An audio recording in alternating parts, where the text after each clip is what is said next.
Halo adik-adik, selamat datang di video pembelajaran matematika. Nah, pada kesempatan kali ini kalian akan belajar mengenai matematika bersama dengan saya, Kak Rizky.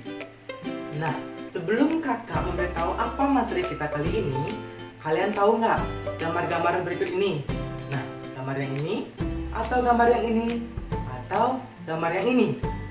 Ayo tebak, gambar-gambar tersebut berbentuk apa sih namanya? Yap, betul sekali. Gambar-gambar itu disebut dengan nama segi empat. Nah, pada video kali ini kita akan membahas mengenai segi empat. Jadi, simak baik-baik ya. Nah, kalian tahu nggak sih apa itu segi empat?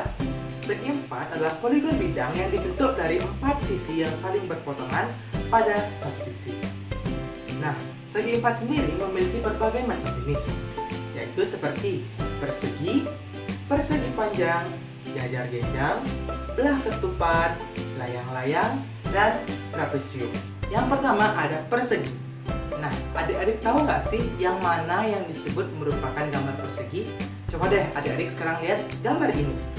Nah, benda berikut disebut dengan persegi. Nah, kenapa?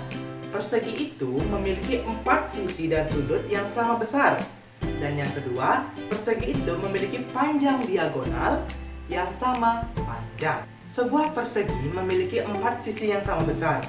Jadi, untuk menentukan rumus keliling dari persegi, maka rumusnya adalah S ditambah S ditambah S dan ditambah S. Sehingga rumus keliling dari persegi adalah 4 kali S. Lalu luas dari persegi adalah S dikalikan dengan S. Yang kedua ada persegi panjang.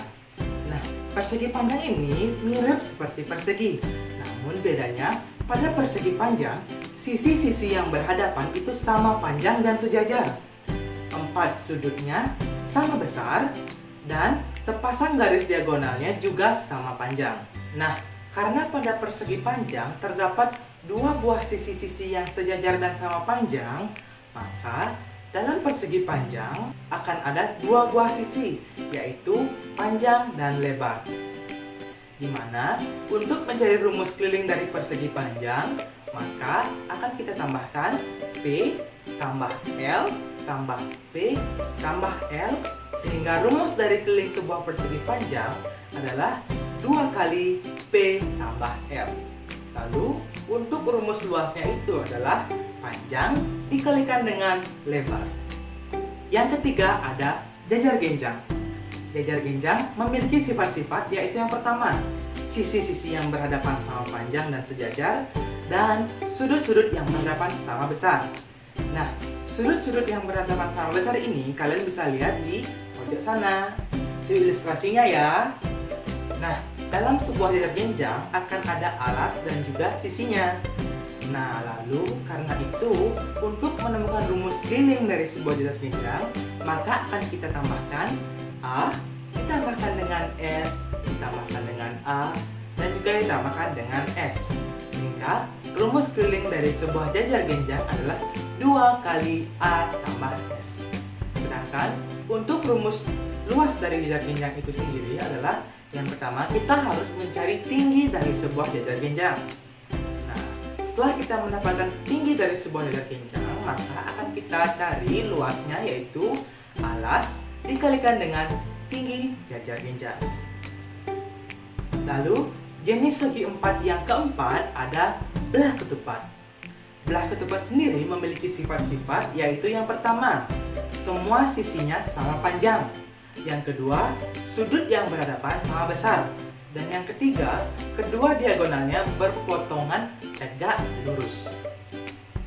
Nah, pada belah ketupat ini, sisi-sisinya kita sebut dengan S, atau kita permudah dengan S. Sehingga, untuk menentukan keliling dari sebuah belah ketupat adalah S ditambahkan dengan S, ditambahkan dengan S, dan ditambahkan dengan S. Sehingga akan kita dapatkan rumus kelilingnya adalah 4 kali S. Lalu, untuk mencari luas dari belah ketupat, kita harus mengalihkan diagonal 1 dikalikan dengan diagonal 2. Lalu, segi empat yang kelima adalah layang-layang. Nah, kalian pasti sudah tidak asing kan dengan nama-nama ini? Itu loh yang sering kalian mainkan di tepi sawah. Nah, di sini sifat dari layang-layang adalah yang pertama, dua pasang sisi yang berdekatan itu sama panjang. Yang kedua, sudut yang berhadapan sama besar. Dan yang ketiga, kedua diagonalnya berpotongan tegak lurus. Nah, untuk mencari rumus dari sebuah layang-layang, yang pertama kita harus mengenal bahwa layang-layang itu terdiri dari atas dua buah sisi yang berbeda, yaitu kita misalkan dengan A dan B.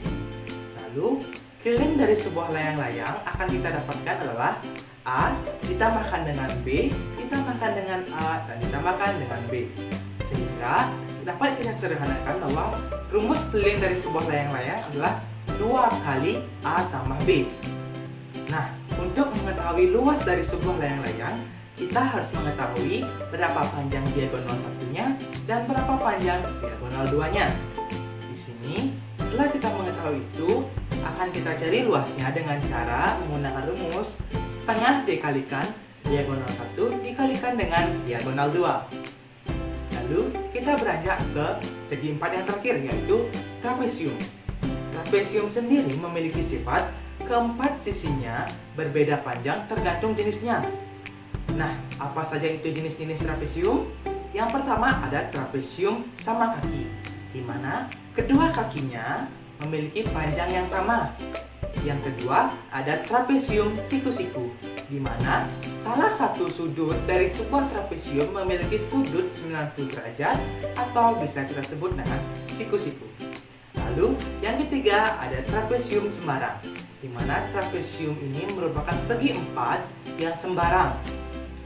Nah, karena trapesium ini tidak ada sisi yang sama panjang, maka dalam sebuah trapesium akan ada 4 buah sisi yang memiliki panjang yang berbeda. Sehingga untuk menentukan rumus kelilingnya akan kita gunakan rumus A ditambah B ditambah C ditambah D. Lalu, untuk menentukan luas dari sebuah trapesium, maka akan kita gunakan rumus jumlah sisi yang sejajar dikalikan dengan tinggi dibagi 2. Nah, sekian pemaparan materi hari ini. Belajar yang semangat ya matematikanya. Lalu, bagi kalian yang ingin mencoba latihan-latihan soal, bisa kalian klik link di bawah ini untuk mencoba-mencobanya. Semangat!